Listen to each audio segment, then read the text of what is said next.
E para analisar esta decisão da Fed está Felipe Garcia, que se junta agora em direto a este fecho de contas a partir da sala da IMF. Felipe, muito boa tarde. A Fed cumpriu com aquilo que lhe era esperado? Boa tarde.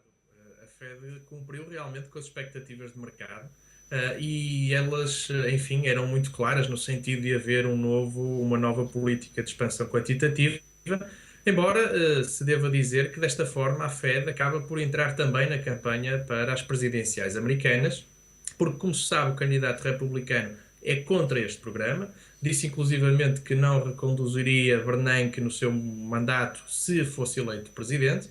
E, portanto, desta forma, o que o Bernanke está a dizer é que, de alguma forma, se alinha mais com aquilo que é a perspectiva dos democratas do que com os republicanos. E este é um ponto que me parece importante. Outro ponto, dois pontos importantes a destacar. Tem-se observado, não só nos Estados Unidos, mas noutros países, que a eficácia destas medidas vai sendo decrescente à medida que elas vão sendo implementadas. Ou seja, é necessário sempre injetar mais dinheiro para se obter os mesmos resultados. Esse é um ponto importante. O outro ponto importante, e que penso que vai voltar a ser a preocupação em muitas economias, inclusivamente nos Estados Unidos, é o problema da inflação.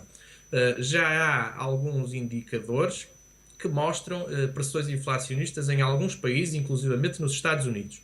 É certo que são também provocadas por constrangimentos na oferta, sobretudo nos alimentares, devido à seca que se falou bastante nos últimos meses, e também aos produtos da energia. Mas, como foi dito na peça, e realmente é um dos aspectos que está a ser mais alvo de críticas, é que uma das consequências do quantitative easing tem sido a subida dos preços dos ativos em geral e das matérias-primas em particular. E daí o que nós podemos ter é que o dinheiro não será tão afeto à criação de emprego e ao consumo, mas sim a gastos relacionados com tudo o que tem a ver com matérias-primas através de inflação mais alta. Felipe, por outro lado, mais uma desvalorização do dólar e temos do outro lado o euro a atingir máximos, acaba por dificultar também a tarefa dos exportadores europeus.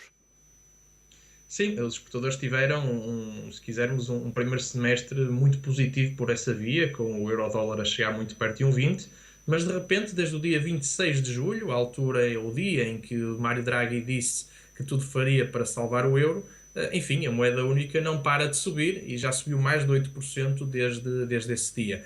Fica-se com a sensação, ao olhar para os movimentos de mercado das últimas semanas e, sobretudo, da última semana, que este movimento parece não ter ainda terminado.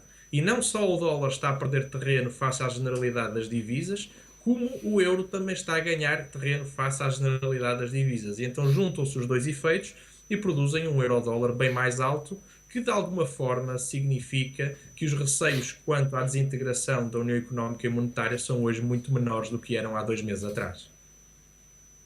Esse é precisamente um reflexo, esta subida do euro, das medidas, primeiro do BCE, esta semana do Tribunal Constitucional alemão e desse sentimento de que falavas, Filipe, de que a questão, a crise na zona euro pode de alguma forma começar a ser resolvida.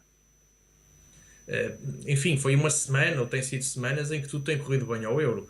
São esses aspectos que foram ditos, mas também a própria política da Fed, ou a decisão da Fed, as próprias eleições na Holanda, que acabaram por não serem más para os partidos que são a favor do euro, e sobretudo esta ideia que o BCE ainda não gastou um único tostão na compra de obrigações e já o mercado obrigacionista ajustou bastante. Eu não creio que a solução esteja encontrada, não creio que nesta altura se possa dizer que o pior já terá passado ou que enfim, está tudo resolvido, penso que será mais correto dizer assim, mas parece-me que o risco de desintegração da zona euro é menor, é percebido como sendo menor, e estão a ser postos fora do mercado todos aqueles que estavam a apostar nesse cenário e que estavam, por isso, curtos de euros. E esse é o ponto pelo qual a velocidade do movimento é tão grande.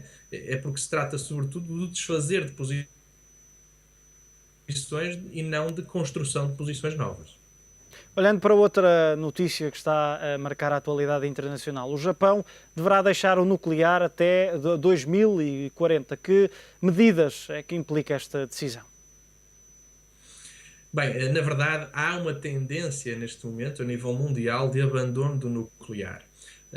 Uns devido às questões, enfim, de receio de acidentes, outros por questões meramente financeiras. Mas a verdade é que nos últimos meses assistimos a anúncios claros de desinvestimento no nuclear, no Japão, em França, em Espanha, nos Estados Unidos, no Reino Unido, enfim, países que estavam, e na própria Alemanha, enfim, países que estavam no centro do desenvolvimento da tecnologia nuclear para a produção de energia. No caso do Japão, enfim, pode ser complicado porque o Japão é dependente do ponto de vista energético e é muito mais se prescindir da energia nuclear, e isso pode colocar o Japão numa situação de país deficitário do ponto de vista de balança comercial, o que seria uma novidade completa.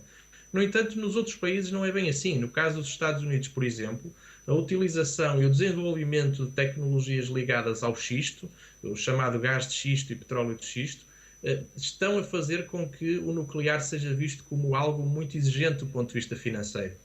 Este é um tema que vale a pena estar atento, porque nós sabemos que, a nível da história económica mundial, sempre que houve revoluções energéticas ou alterações muito significativas da forma como se faz a energia ou como se produz energia, levaram a também alterações muito significativas no poderio dos países em termos económicos. E, portanto, este é um tema que, não sendo um tema para as notícias, digamos assim, nos parece ser um tema de investimento importante numa perspectiva de longo prazo. Muito obrigado, Filipe Garcia, a partir da sala da IMF, com alguns dos destaques do dia e da semana.